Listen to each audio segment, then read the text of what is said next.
इसे सौभाग्य मत मान लेना, इसे प्रारब्ध मत मान लेना।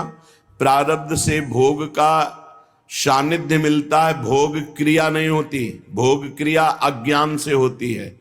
प्रारब्ध से सामग्री एकत्रित हो जाएगी, भोग का संयोग का वो सब प्रारब्ध रचना कर देगा, लेकिन क्रिया अज्ञान से होती है, क्रिया कामना से होती है।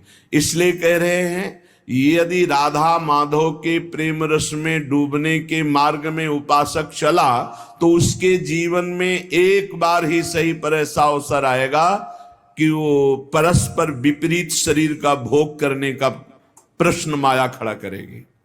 आपको कह रहे हैं कि अगर नवयुवती है तो अपनी पुत्री जैसे होती है, ऐसे देखो, सुपुत्रीयति, अपनी पुत्री कितनी भी सुंदर जवान, ऐसा आता ही नहीं भाव में कि ये स्त्री है, आता ही नहीं है।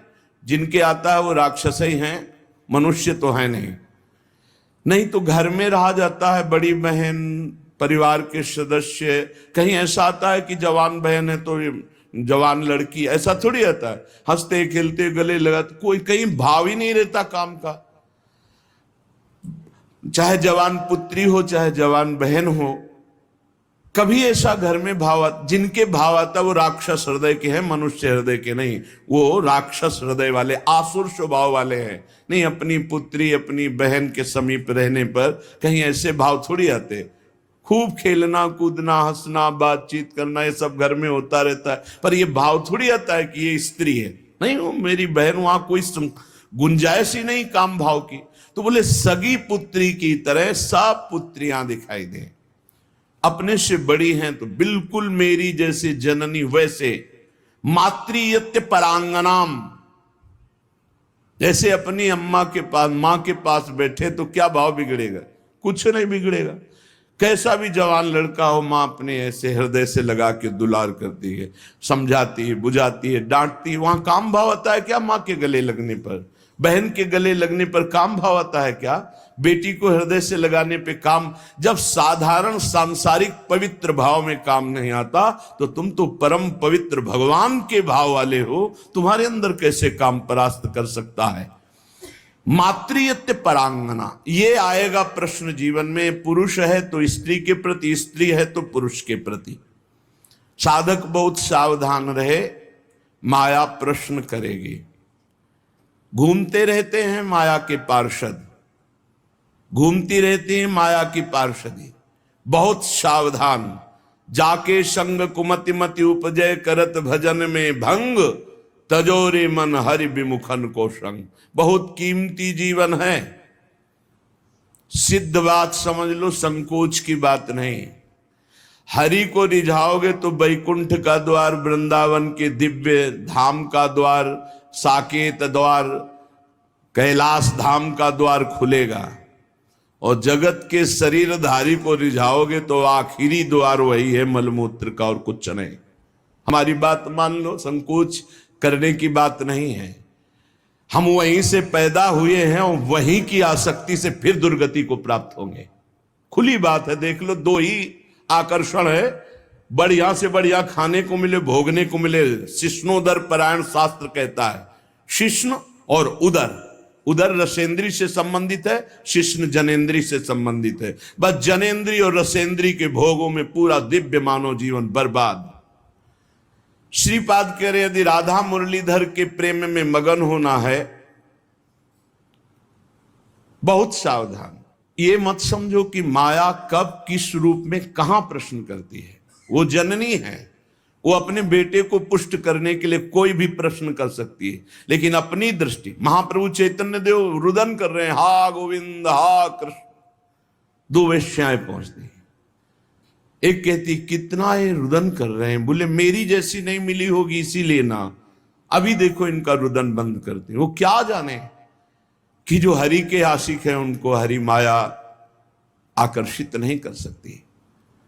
भगवान का एक विशुद्ध प्रताप बल भक्तों की रक्षा करता रहता है। वो जाकर के विनोदास्पद बातें करने लगी। महाप्रभु चैतन्य देव ने कहा, मां बस करुणा कर दो, श्री कृष्ण मिल जाए। वो शब्द उनके हृदय में ऐसा चोट किया कि मैं इतनी नीच, ऐसे महापावन से ऐसी भावना चरणों में गिर गई, मुझे क्षमा करो, क्या मेरा भी उद्धार हो सकता? कृष्ण कृष्ण कृष्ण। ऐसा नहीं कि किसी के जीवन में प्रश्न नहीं आता, प्रश्न आता है, पर जो ये भगवत कृपा से सावधान रहता है कि ये प्रश्न है, मुझे उत्तर देना है इसका। ऐसा नहीं कि प्रश्न के लपेटे में आकर के फिसल जाना है, प्रश्न है, उत्तर देना है, बहुत संभाल के उत्तर देना है। अपमान भी नहीं करना, क्योंकि ये वही आए हुए हैं जिनकी हम आराधना करते हैं। वो कुछ भी रूप, वो मोहिनी रूप भी तो धारण किए ना, वो कुछ भी रूप धारण कर सकते हैं। मेरे प्रीतम है तो बस उस समय प्रभु आप ही मेरी रक्षा करो, आप ही मुझे बचाओ। मातृयत्य परांगनाम, त्रुटि हो सकती है हमसे गलती हो सकती, कभी बलवान न बने, कभी पहलवान न बने इस विषय में। दैन्य और चरण छूना, ये दो बातों से बच सकते हो। चरण छू कि हे जगत जननी, हे अंबा, कभी आपके प्रति मेरा। जिन उर्वशी जी ने बड़े बड़ों की बुद्धि को मोहित कर लिया, अर्जुन जी की बुद्धि को क्यों नहीं मोहित किया? क्योंकि जाते ही सीधे प्रणाम किया अर्जुन जी ने। जे ही उर्वशी का प्रवेश हुआ, देखा सो पंचांग प्रणाम किया और कहा माता स्वागत है, आप पधारिए। आग लग गई, मैं किस लिए आए और तुम मुझे क्या कह रहे हो? आज के बाद कभी माता शब्द उच्चारण मत करना। उन्होंने कहा पुनः कहता हूं, कुंती माता से भी अधिक पूज्य मैं तुम्हें देखता हूं। कुछ नहीं बिगाड़ पाए उर्वशी जी, यहां तक कि साप तक दे दिया। पहली दृष्टि पड़ते ही या तो नव किशोरी जगदम्बा, लाडली जी की सहचरी, या मां, या अपना पवित्र भाव तुरंत आरोपित कीजिए। और स्त्री शरीर को लिखा है भ्राता पिता पुत्र निज जैसे, मध्यम परपति देखै कैसे। भ्राता पिता पुत्र निज जैसे, बराबर का है तो सगा भाई। क्या सगा भाई को देखकर काम जागृत होता है?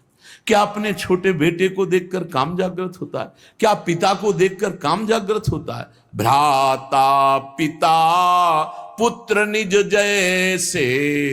आवश्यकता पर बात करें, नहीं एकांत सेवन करें। बलवान इंद्रिय ग्रामो विद्वानम अपि कर्षति, शास्त्र आदेश करता है। पर उपासक को ये पक्का विश्वास कर लेना चाहिए कि मेरे जीवन में ये प्रश्न आएगा, आता है, आता रहेगा। अगर इससे निकल गए आगे तो यो राधा मुरलीधरांग कमल प्रेमैक मात्रियति। बहुत सावधानी की जरूरत है। देखो कल वर्णन हुआ था, साधना में भय और प्रलोभन, ये दो चीजें भेजी जाती हैं। इनसे जो पास भी भगवान ही करवाएंगे। ये सत्संग सुनने को भगवान ही तो संयोग बना रहे हैं, ये भगवान ही तो प्रेरित करके आपको सुनवा रहे हैं। इसलिए सावधान। ये प्रश्न है, आपके पास 1 करोड़ रुपया जमा किया और आपका मन हुआ कि अरे मैं फंस गया क्या, तो 1 करोड़ यमुना जी में फेंक दो, मुक्त हो गए। लेकिन एक बार जीवन में फिसल गए तो उसकी पूर्ति नहीं होने वाली। हम कह रहे हैं अरबों रुपया एकत्रित हुआ, मन में आया सब छोड़ के भाग गए, राधा राधा राधा राधा, जो जहां वहीं छोड़ दिया, कुछ नहीं फंसे। लेकिन एक बार फिसल गए काम में तो उसकी पूर्ति कैसे होगी? वो तो नहीं होगा। वो तो चित्त पे संस्कार बन गया और आपका संयम भ्रष्ट हो गया। एक बार बालू का बांध टूट जाए तो दोबारा बांध बांधना बहुत कठिन बात है। एक बार योगी भ्रष्ट हो जाए, दोबारा योगी अपने योग पे आना भगवान के बल की बात है, दूसरी बात नहीं। जैसे बालू का बांध फूट जाए तो बांधना बड़ा कठिन है, ऐसे ये ब्रह्मचर्य, ये सतमार्ग, ये इंद्रिय निग्रह, ये बालू का बांध है, बहुत होश से। मातृयत्य परांगनाम स्थिर चरम सत्वम सुपुत्रीयति। बड़ा पवित्र भाव। और ये भाव जब अचानक संयोग हो जाए तब संयोग से बचने की पूरी वृत्ति रखे उपासक। जब तक कोई बहुत ऐसा संयोग की बात बन जाए कि अब बात करना ही है, तो उसके चरणों में दृष्टि रखते हुए, मुख की तरफ दृष्टि रखते हुए साधक कभी बात नहीं करते। नहीं, चरणों पर ऐसे दृष्टि रखते, जी प्रत्युत्तर कम शब्दों में और बस भाग ले। अपने को सूरवीर मत समझे। ये भगवान की प्रचंड मोहिनी माया का आकर्षण हमारे चित्त में बलात् हमारी निष्ठा को परिवर्तित कर देगा। यदि हम अधिक समय साथ रहें, अधिक समय बात करें, अधिक समय हंसी मजाक करें तो हम फिसल जाएंगे। ये खाइयां हैं जिनसे हम भगवान को नहीं प्राप्त कर पाते और इनमें हम फिसल जाते हैं। बहुत ही सावधानी की जरूरत है।